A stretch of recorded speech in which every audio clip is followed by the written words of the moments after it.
So it's a Sunday afternoon. I'm about 5 minutes drive away from where I live at a beautiful place called Queen's Lake. People come down here to have a sail, get out on their catamarans, you know, play around and enjoy life. And it's super relaxing. Like when I get down here, I just look at the trees and there's this one big black boy tree. Now, they are a type of plant and they're super ancient. And this one, it's about maybe 300 years old. It is just incredible, and it's about, it must be 12 to 15 feet high, I guess. I'm only a little bloke, but you know, like I can't even put my hand up and reach up to even close to halfway.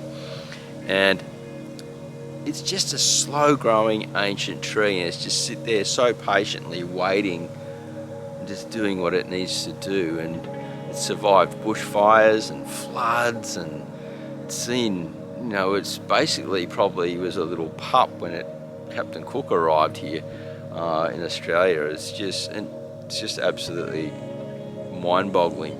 So it helps me realise that I need to be a bit more patient in what I'm doing and to really strategise the next plan, because look, life has been a real struggle, not only for me but for many. And you know, like going through a 54, turning 55-year-old midlife crisis.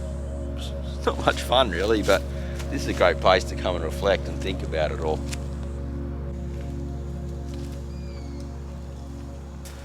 So if you're a bit like me in these current times, you're probably a little bit anxious about everything that's going on in the world at the moment. There's just, you know, forward thinking and forward planning and just feeling fearful. It's not a good space to be in. And a lot of it's out of our control, of our hands. You know, sure, there's little things we can do, but as far as the big overall picture goes, you know, it's just out of control. And like I just went shopping today, and it cost me around about 50 to 60% more than what I did 2 years ago. And it was only just me and Karen on that bill and my daughter. I couldn't imagine what it's like raising a larger family on a middle class one income at the moment. I reckon it'd just be too tough.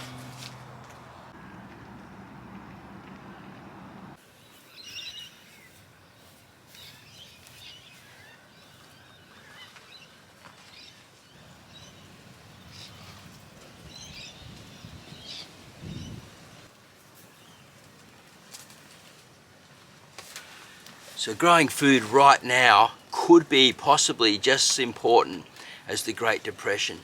But the thing is, the Great Depression, as far as I know in history, hit hard. People weren't ready for it. Now, I'm not a prepper.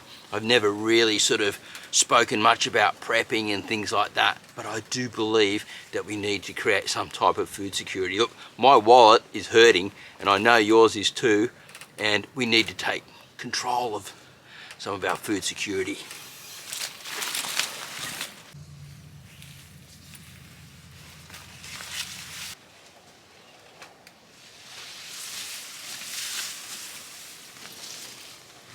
This is an awesome little herb called pineapple sage, and you grab the ends of it like that when it's flowering, and in the mornings and late afternoons, it's the sweetest. I just love this. Now, it's just finishing up flowering now, but you can grow it from cuttings and grow your own herb teas with it, and it grows all around the world. It's a really hardy plant. So it's the next day, and the composting's gotten really quiet. I didn't even get a sale last Saturday. Now, I do have an order this morning. Someone's going to meet me down on site at the Free Brothers Landscaping where I do my worm farming and compost now. And luckily I've got a few pre-orders where people still want it. But, you know, this has got me thinking, because people just aren't spending as much money. Everyone I talk to, they're all worried about fuel prices and inflation and all this stuff. And I tend to agree. So I think that the world is starting to change. Now, what I need to do is get into the Silver Fox here, head down, get this sale, get these other pre-orders done, and look at other options. Look, basically, the cheapest way for us to live, you know, we need food, shelter, and clothing, right? If we can grow our own food and compost at home, because we've got a lot of waste, we can do it nearly for free. It's super cheap, and I think it's one of our best options that nearly everyone can do in a small way, even if it's just from microgreens or growing a bit of lettuce or some sprouts and things like that, to start making a bit of a change. Anyway, got to get into the Silver Fox, head down to the work site and get this sale done and get some money in my pocket.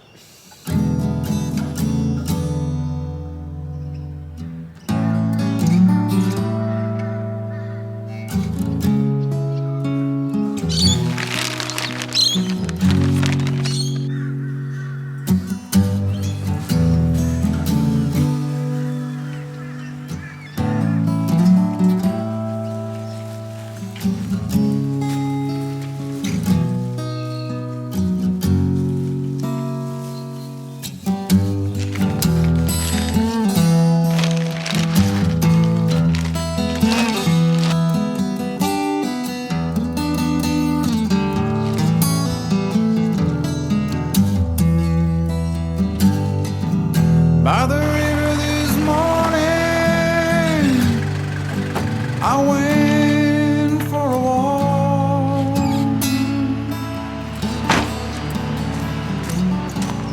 I tell you what, that was a real blessing getting a few orders. Someone come in this morning and ordered, and then I had a pre-order. Thank goodness for that. But anyway, what we're going to do now is we're going to look at a worm farm that's been overfed and what I'm going to do about it.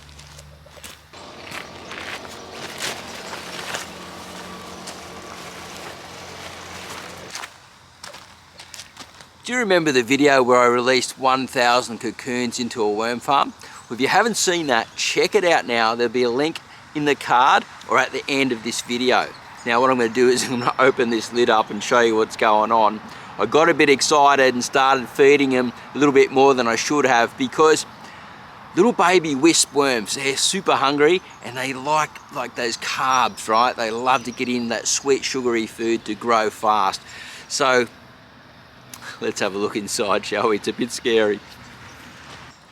So what we're going to see is a whole lot of vinegar flies come out and all different types of things going on in here with an overfed worm farm.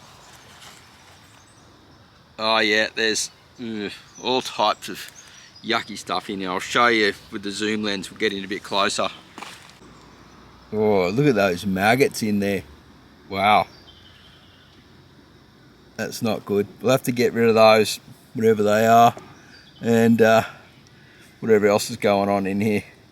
What we'll do is we'll just get rid of a lot of this food. We'll get rid of these little maggoty things and just remove a lot of this stuff that's created this issue.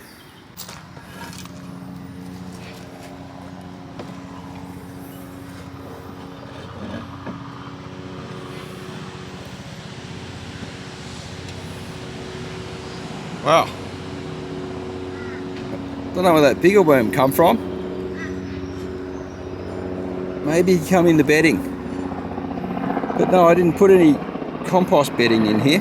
So, wow, he's grown really fast. There's still some maggots underneath the bottom side of this cardboard here. So I'm going to get rid of that. I'm going to replace this whole piece. Now, inside the worm farm, which was really crazy, we're starting to see some little baby wisps now. Now, there was one that was quite a large size, and I was like, wow, he's grown really fast, so I'm doing the right thing, but he's that big, he's had time to sort of get away. Now, we put the avocado trap in here, and it's just sort of like, yeah, you know, bit too much action going on here with little bugs and things like that. But we can see a little wisp there. Look at him. Yep, on that bit of paper. So what I'm going to do is I'm just going to stop feeding this farm. We can see, look, there we go. Now, I did not put any other worms in here, I swear, since the other week. I used a cocoa peat in the mix. I didn't use anything, any compost from the worm farms or anything. And so that's our biggest worm so far. We dig through here. Where did that one come from? That couldn't be a wisp in only a couple of weeks, or could it? I'm telling you, I did not put any other worms in here, I swear, unless they've crawled in from the other worm farm next to it. Now there's some more maggots there. Gonna get rid of those. We don't want those. Just gonna make sure I don't throw out any worms at the same time. We just don't want these maggots in here. But they'll, once the food source is gone for the maggots, they'll be gone, and the worms will just start cleaning it up. We'll have a look underneath this part here, see if there's any more babies in this carbon material. I think that's the same big worm from before, and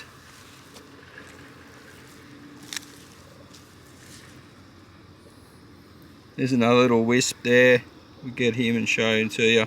Sorry, I can't really get, it's really hard to film these little wispy guys, but we'll do like the best we can. We'll sort of get him on the footage there for you. You can see the little yellow tail on him. He's fallen off there. And so yeah, there's quite a few. I can see lots of little ones in here. So we have worm action. I'm just going to leave that now, and there's not a lot of food in here for the maggots anymore, so I'm filming this handheld. Not real easy to do, but that's what you do when, here we go, here's another one. So yeah, this ain't too bad. We are getting some okay sized wisps now. That, like, another month that'll be a breeder. That's just beautiful, tiny little one. So yeah, I'm just going to leave that be. There's enough food in here for them. I might get a little banana skin or something like that and put that in there later. They love those. And maybe, I don't know, Pete might bring some worm chow or something to put in here, Permy Pete. But so far I call it a bit of a success. Like I said, just if you get problems with it, just take out a bit of the food and leave the bedding and stuff in here, and eventually the maggots and different things will eat it all up and they'll leave. Just don't keep overfeeding, otherwise you'll end up with the same problem. And this guy's currently in the shade at the moment. It's still pretty warm for autumn. I'm having a problem with this lid. I just find this lid doesn't fit as good as what I would like. It's a bit odd, but I'll keep you updated on this, guys.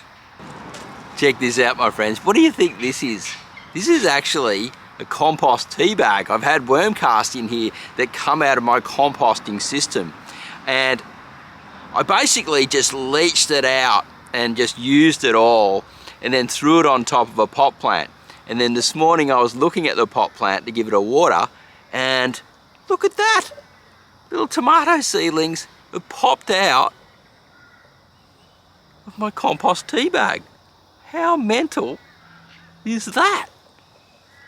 As we were talking about at the beginning of the video, money is becoming a real problem, right? Gasoline's going up, there's lots of mad stuff going on in the world. We need to secure ourselves and become more cost efficient, right? And one way you can do that is through worm farming. Now, worm farming, you save a lot of money and you can grow your own seedlings in the castings and get really great results. Slows up pests and disease for starters and makes the healthy seedlings just, you know, cherry tomatoes, big tomatoes, lettuce, fruit trees, leafy greens, the list just goes on and on. So what I'm going to do is I'm going to show you a drench worm farm that I've just sort of started, where I captured the worms from out of the cow manure here on site where I work, and show you a way that you can save a lot of money. Let's go. So you would have seen this worm farm in one of my recent videos where I was showing you, I just said it's got cow manure and mushroom compost in here and compost worms, a little bit of food now. Now what I've done is I keep saving this water. So this is dechlorinated water or unchlorinated water. You can use rainwater, but just make sure it's got no chlorine or fluoride in it, and then just pour it back through. Now I like to keep the cover over the top, keep that nice and moist, and then wet around the food zone as well. And then the water will just start pouring out. Now, that isn't a leachate, right? Leachate is something that drips out slowly out of the worm farm as the stuff's decomposing. This water is poured through and then created through a filtration system. So it's actually just draining through and then storing down below, which is really, really great. And then you can use this stuff, you can get it down to around about 10 to 1, and it will be absolutely perfect. So if you've got access to some cow manure or something like that along those lines, horse manure will work. A really sort of like mushroom compost with a lot of chicken manure in it, that will really work. Just be careful with chicken manure if it's really fresh, because it's got so much nitrogen, it heats up and can create a lot of problems. So you really need to use sort of decomposed old chicken manure, but that'll make a really good drench. The older it gets, it will eventually sort of leach through and a lot of that sort of nutrients will come out of it. What happens though is the worms are consuming it at the same time, and then you start feeding it as a worm farm and all the microbes and everything build up, and in a way it just gets better and better until the time you come and harvest all that and then use it on your garden. So really it's a win-win type of worm farm, because not only are you getting the drench at first to use on your plants, you end up with worm castings, you end up with a lot more worms, and it's just a little machine that just saves you a lot of money. Now you can learn more about this type of worm farming in my course, Starting a Worm Farmer Beginner's Guide, Starting Organic Seedlings a Beginner's Guide, which is in the join button down below in the description. You can get it right there. It's like 15 bucks and you'll save yourself a ton of dough, cheaper than a pizza. And who would have thought that you could get content like that can change your life? It's there, all right? You have a great day. Happy worm farming, gardening, and we'll see you at the next video vlog / live show real soon. Bye for now.